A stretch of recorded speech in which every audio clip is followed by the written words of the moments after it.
I'm Chris Farrell, and this is On Watch. Welcome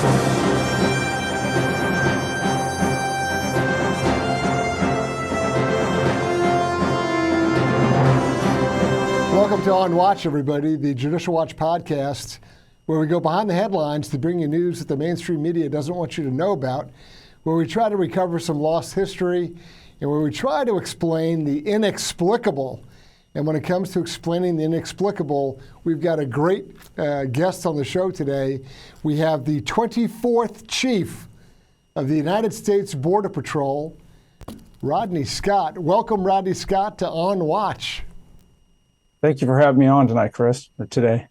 You survived your term as the Chief of the Border Patrol, starting out under President Trump. And then you lasted a little while into the Biden administration, and then it was time to retire. But when I think about the border and the Border Patrol, you are uniquely qualified. You've been a patrol agent out there driving around by your lonesome, and you worked your way all the way to the very top of the entire U.S. Border Patrol. So nobody knows the mission like you. No one knows the men and women of the Border Patrol like you. And I know that you have your eyes and ears open. You get great feedback from your former colleagues about the situation on the border.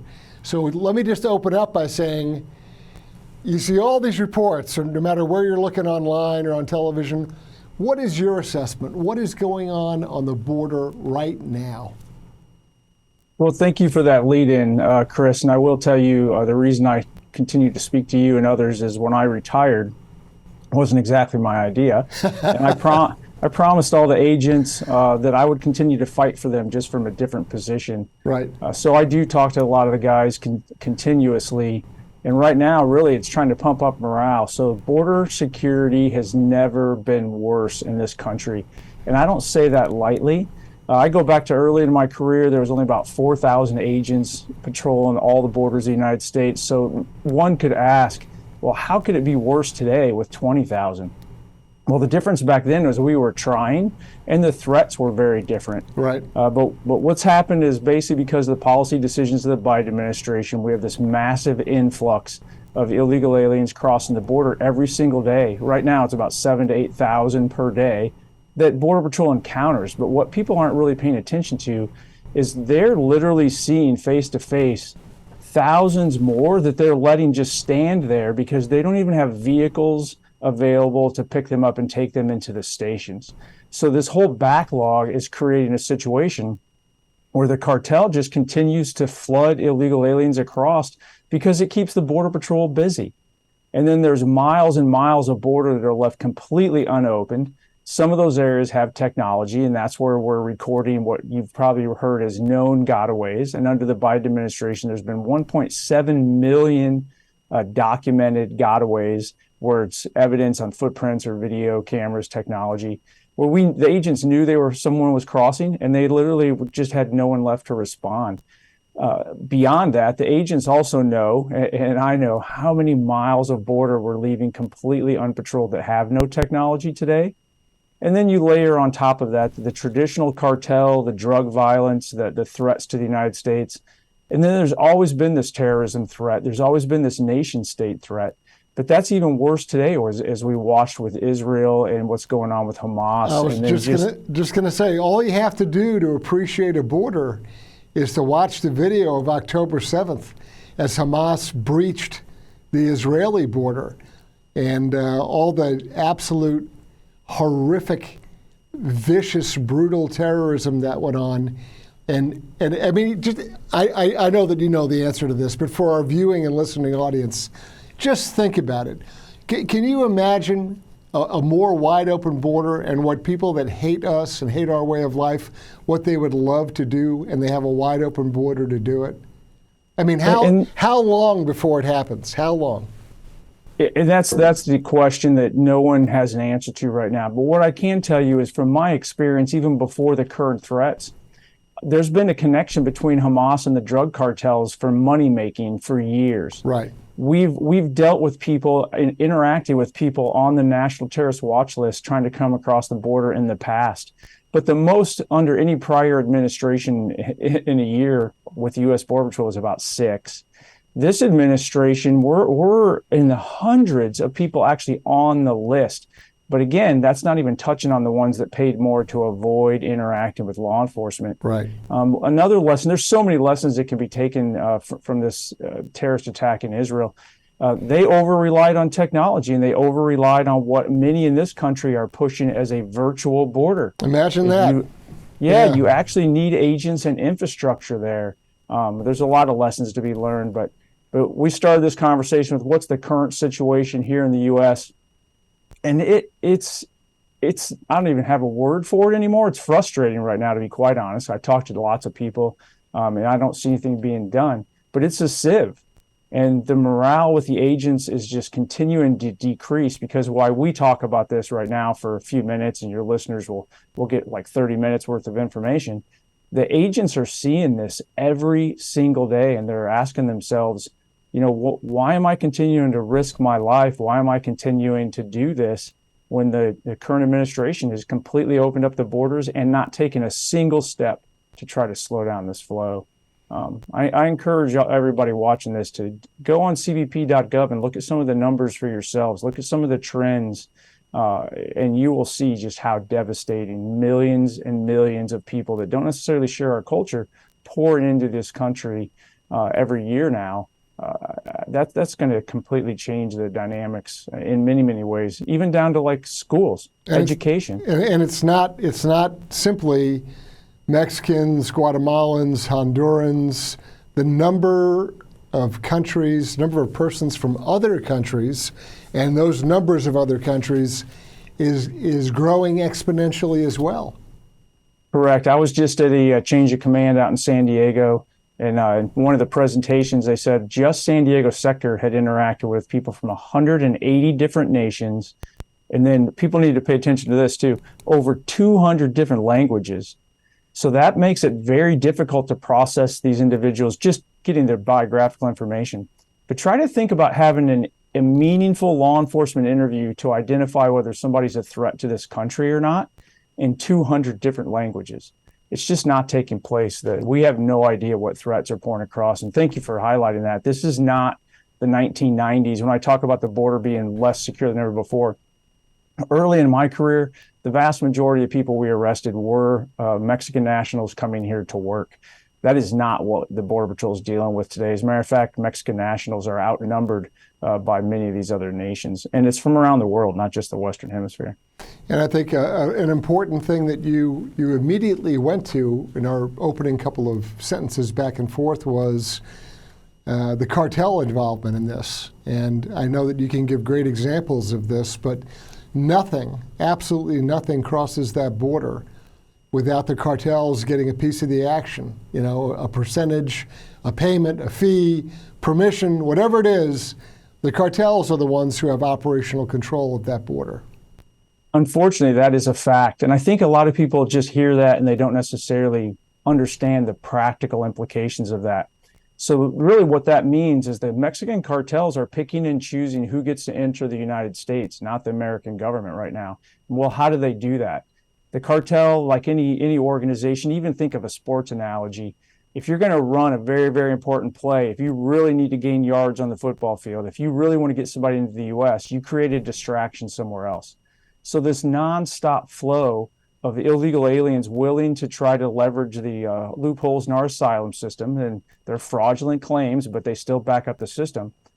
The cartel pushed them across first in very, very large numbers, but they pick and choose where those people cross based on the intelligence that they've gotten from their scouts over the last 24, 72 hours. They do that to make sure they completely overwhelm law enforcement. And then anybody and anything that wants to pay more to avoid law enforcement just waits for the second wave.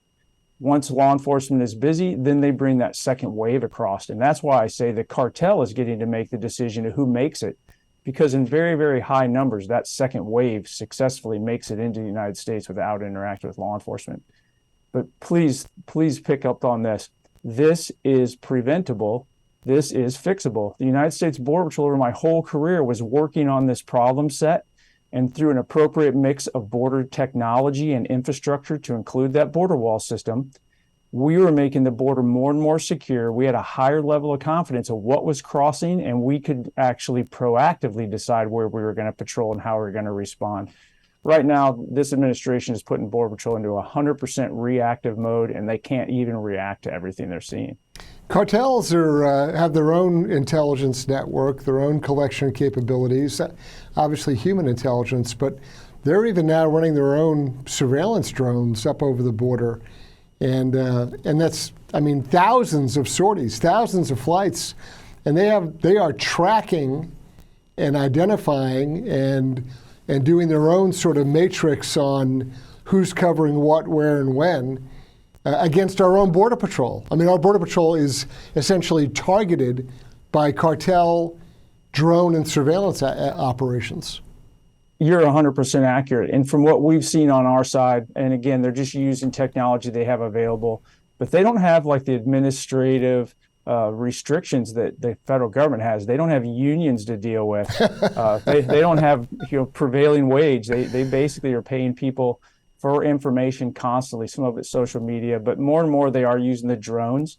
But people need to remember too, luckily on the U.S. side, we've seen the drones used to bring narcotics across, and we've seen them to do counter surveillance. Right. But in Mexico, we've systematically watched the cartel weaponize drones, put explosives on them, and literally fly them into military convoys, law enforcement convoys, and then their own fighting back and forth.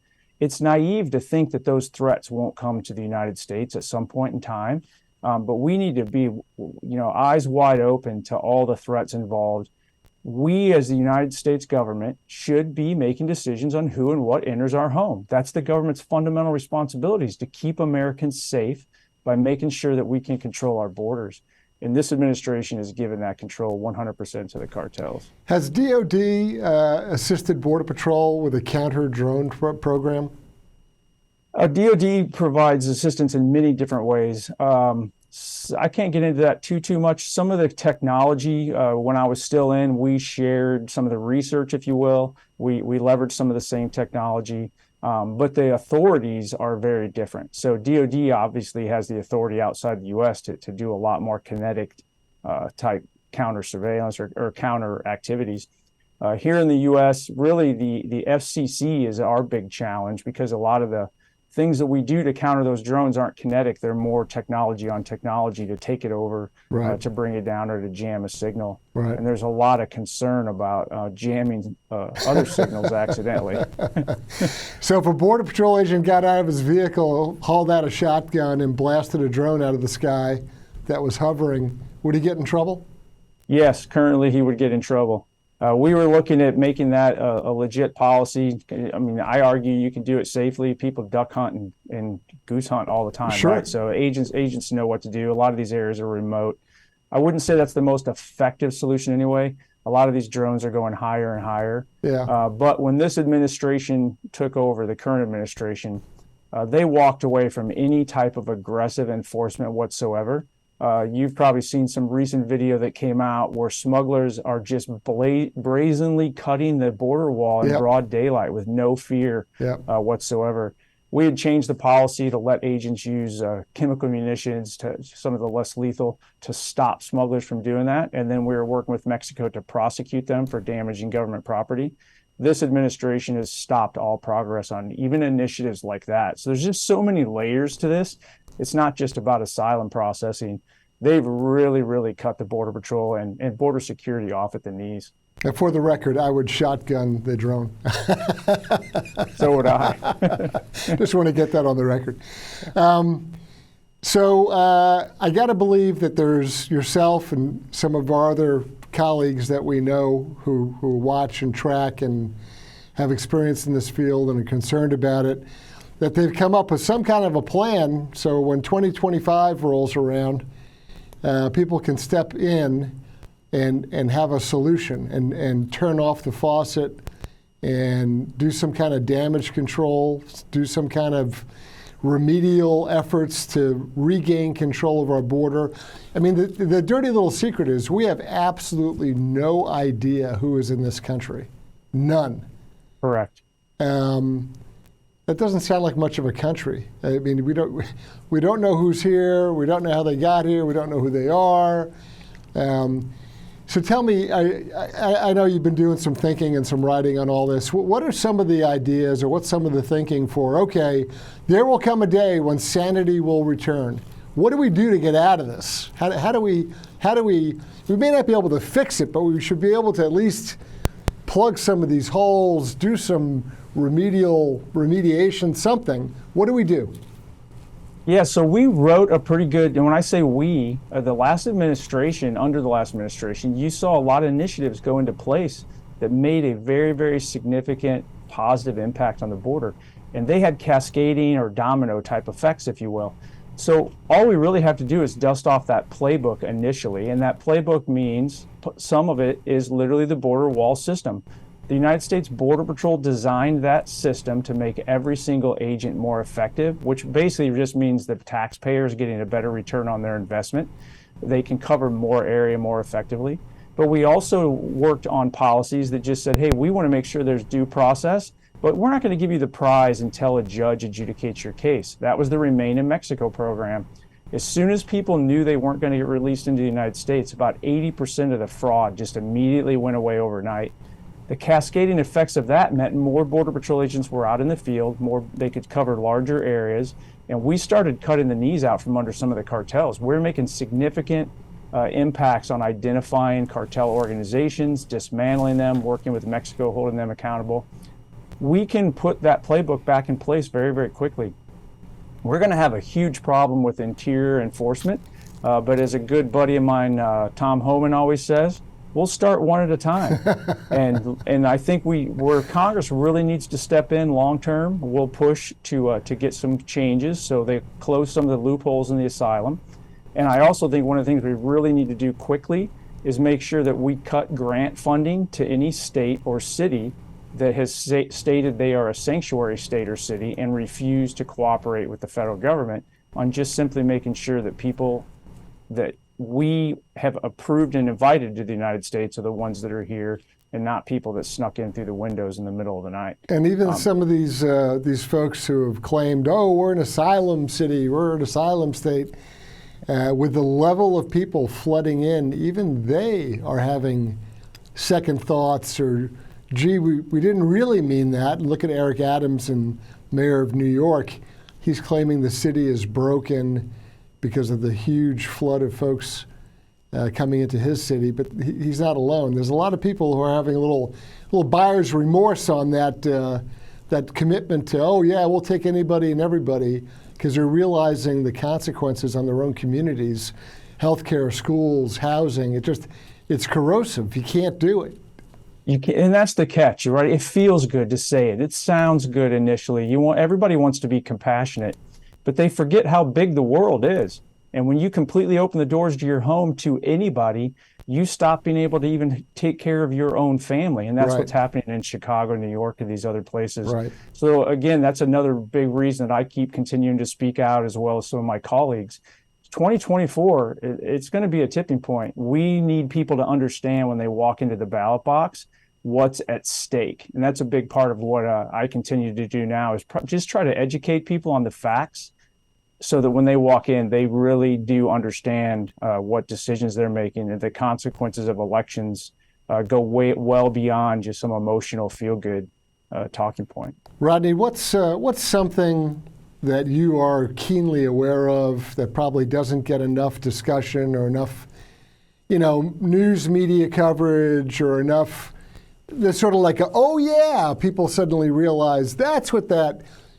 Just, for our viewers and listeners, what's something that they should know or think about that is just lost on the public largely?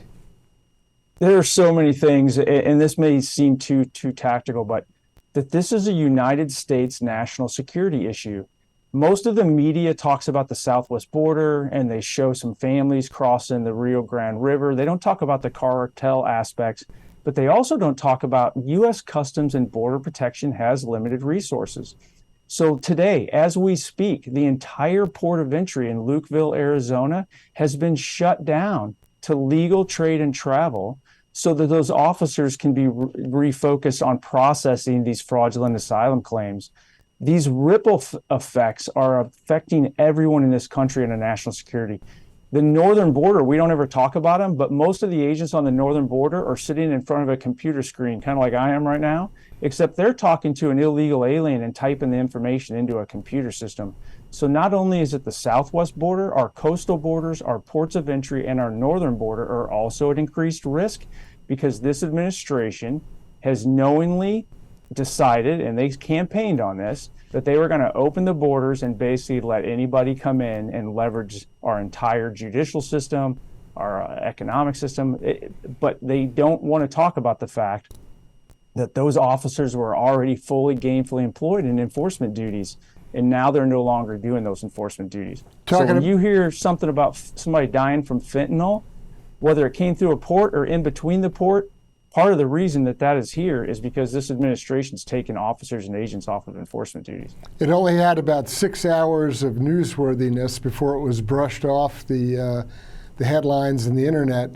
But there was a little bridge incident, the Rainbow Bridge.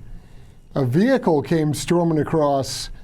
And so I always think to myself, if we had our own October 7th event here, and somebody, let's say militant Islamists, violent terrorists decided that they were going to launch some kind of a truck bombing campaign or wanted to cross the border, or God forbid, they got a hold of, a backpack nuke or something, and they came into a U.S. city or across the border.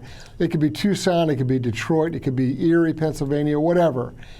And they detonated something, and they got across because of not just lax enforcement, but a Biden administration policy that doesn't even allow enforcement, right? Yeah, basically invited them. And you can imagine all of the hollow apologies of, oh, woulda, coulda, shoulda, if only we didn't know, we weren't aware.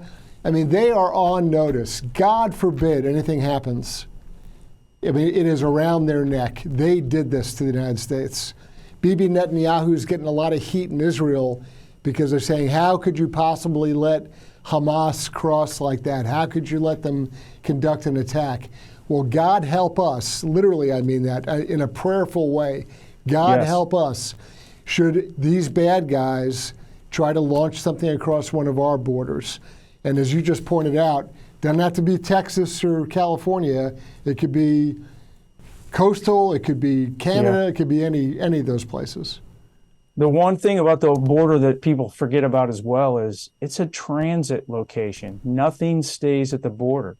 It's all going to some city or town near you. Right. And whether it's the economic migrant or whether it's a guy with a backpack or it's just somebody coming in to watch left and right for Hamas, for Iran, for Russia, for China, report back, and then wait for the opportune moment to strike. We're not doing anything to slow any of that down right now. And the thing is, we proved that we can, and we could do it again. We just need the right policies in place. Rodney, where can our viewers and listeners follow you, read about your work, just keep track of what you think is important? How do you get out your information to the public? So a couple different ways. I just joined forces with a few people you probably know, Tom Homan, Mark Morgan, Derek Maltz, a few others, and with Border 911. So it's www.border911. It's a new nonprofit, and we're just trying to educate and reach out. That's great. I have my own Twitter accounts as well, just at BP, Rodney Scott BP. But I encourage people there's so much information out there. I encourage people to get on cbp.gov as well and look at the statistics and information. Don't read the spin. Don't read the monthly summaries. Look at the actual facts without spin and share that with your friends and family because it's millions and millions of people. And you can see some of the different countries coming across as well. I am putting together a website, it's just honorconsulting.org, where I'm trying to just answer people's questions and put some general information out there as well. But the information's out there now, I think, if people look for it too. Chief Border Patrol agents all have their own Twitter. This administration hasn't been able to shut that off yet. And they keep putting information out. That's another good source as well. That's great. Rodney Scott, former chief of the U.S. Border Patrol, thank you so much for joining us on Watch. Thank you, Chris, for keeping up the fight. You're very welcome. I'm Chris Farrell on Watch.